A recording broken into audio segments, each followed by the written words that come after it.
இன்னைக்கு எடப்பாடியார் கூட இருக்கிறேன், உங்களோடு இருக்கிறேன். இன்னைக்கு எனக்கும் பல தொந்தரவுகள் வந்தது. இந்த இயக்கம் சில புல்லுரிவுகளால் இன்னைக்கு கோர்ட்டு கேட்டு நலஞ்சிட்டு இருக்கானே தேனிக்காரர். உங்களுக்கு எல்லாம் தெரியும், இந்த இயக்கத்தில் நான் தான்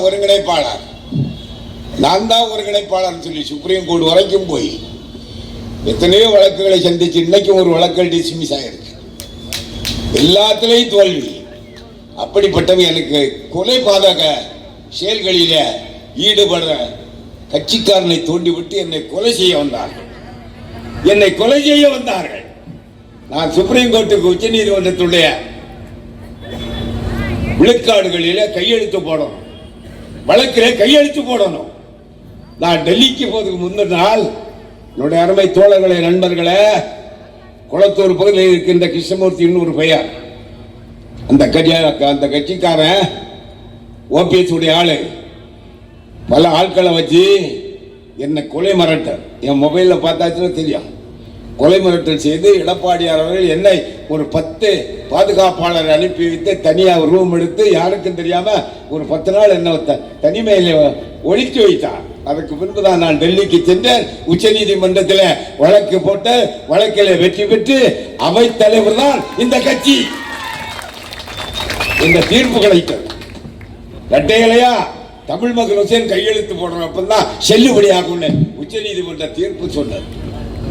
இன்று வரை இந்த எடப்பாடி இடத்துல உற்ற தோழனாக, உற்ற நண்பனாக, உயிர் தோழனாக 86 வயதை கடந்த பின்பும் இந்த இயக்கம் தான் அழிதென்றார் பணியாற்றி கொண்டிருக்கின்ற உண்மை தொண்டன் தான் உங்கள் மத்தியிலே வந்திருக்கிறார். இந்த தேர்தல் காலத்தில் ஜனங்கள், பொதுமக்கள், வாக்காளர்கள் எந்த முடிவை எடுக்கிறார்களோ அந்த முடிவுதான் 2026 எதிரொலிக்கும் என்பதை நீங்கள் மறந்துவிடக் கூடாது. எனவே இந்த நாடாளுமன்ற தேர்தல் காலத்தில் நாம் வெற்றி பெற்றாக வேண்டும்.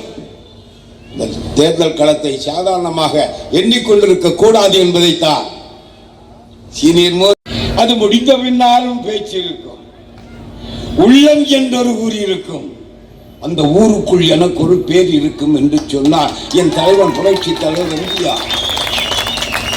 அவர் எந்த முன்னெழுத்தை சொன்னார் தெரியுமா உங்களுக்கு?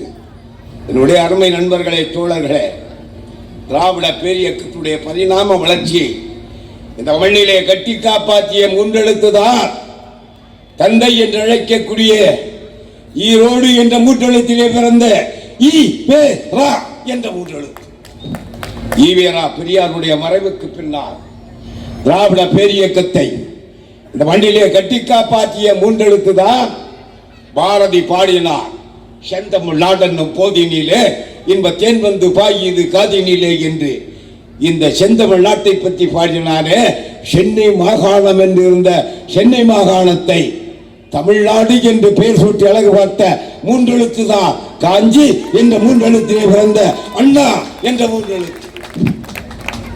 அண்ணாவுடைய மறைவுக்கு பின்னால் திராவிட பேரியக்கத்தை இந்த மண்ணிலே கட்டி காப்பாற்றி 17 லட்சம் தொண்டர்களை உருவாக்கிய அற்புதமான மூன்றெழுத்து தான் பரங்கி மலை சிங்கம், பார்வோற்றும் தங்கம், எங்களுடைய அங்கம், இதயத்து மன்னன், மன்னாதி மன்னன், நாடோடி மன்னன், அடிமைப்பெண் தந்த ஆற்றமிக்க தலைவன், சத்தியா ஈன்றெடுத்த சாதனை தலைவன், சத்தியா என்று மூன்றெழுத்து ஈன்றெடுத்த சாதனை தலைவன் எம் ஜி ஆர் என்ற மூன்றெழுத்து. எம்ஜிஆருடைய மறைவுக்கு பின்னால் உடைந்து போன இயக்கத்தை ஒற்றுமைப்படச் செய்து இழந்து போன கட்சி கொடியை இரட்டையையும் மீட்டு தந்த மூன்றெழுத்து தான் போயஸ் என்ற மூன்றெழுத்திலிருந்து புறப்பட்ட புரட்சி புயல் அம்மா அம்மா அம்மா என்ற மூன்றெழுத்து. அம்மாவுடைய மறைவுக்கு பின்னால் திராவிட பேரியக்கத்துடைய பரிணாம வளர்ச்சியை இழந்து விட்டோமே. இனி யார் இருக்கிறார்கள் என்று மெரினா என்ற கடற்கரையில மூன்றெழுத்து கடற்கரை கண்ணீர் சிந்திய போது நான் இருக்கிறேன் இந்த இயக்கத்தை காப்பாற்ற, உங்களை எல்லாம் கட்டி காப்பாற்ற நான் இருக்கிறேன் என்று புரட்சி தென்றலாக எழுச்சி நாயகனாக புரட்சி தமிழராக புறப்பட்ட மூன்றெழுத்து தான் சேலம் என்ற மூன்றெழுத்திலே பிறந்த EPS என்ற மூன்றெழுத்து. அந்த பெருமை நண்பர்களே, இதே தெய்வ புரட்சி தலைவி அம்மா அவர்களின் மறைவுக்கு பிறகு அம்மாவின் ஆட்சியை காப்பாற்றியது யார்? யார்? யார்? அவர்களின் சூழ்ச்சிகளில் இருந்து கழகத்தை கட்டி காப்பாற்றியது யார்? யார்? 4 ஆண்டு கால ஆட்சியில நலத்திட்டங்களை அள்ளி தந்தது யார்? யார்? அவர் யார்? என்னுடைய அருமை தோழர்களே, இயற்கை பேரிடர் வந்தபோது தமிழக மக்களை இமை போல் காத்தது யார்? யார்? தனது அறிவாற்றலால் குரம் கொடுத்தது யார்? துணிவோடும் கனிவோடும் கலந்து யார்?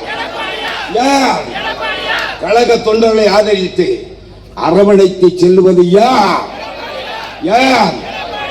கழகத்தை பிளவுபடுத்த நடித்த துரோகிகளின் கூட்டத்தை கொட்டத்தை அடக்கியது யார்? அடக்கியது யார்? அலங்காரத்தில் முதலமைச்சராக அமரப்போவது யார்? பாராளுமன்ற தேர்தலில் வெற்றி பெறப் போவது யார்? வெற்றி போவது யார்? மக்களின் மனங்கவர்ந்த தலைவன் யார்? மக்களின் மனங்கவர்ந்த தலைவர் யார்? நாளைய முதல்வர் யார்? நாளைய முதல்வர் யார்? தமிழ்நாட்டை மீண்டும் ஆளப்போவது யார்?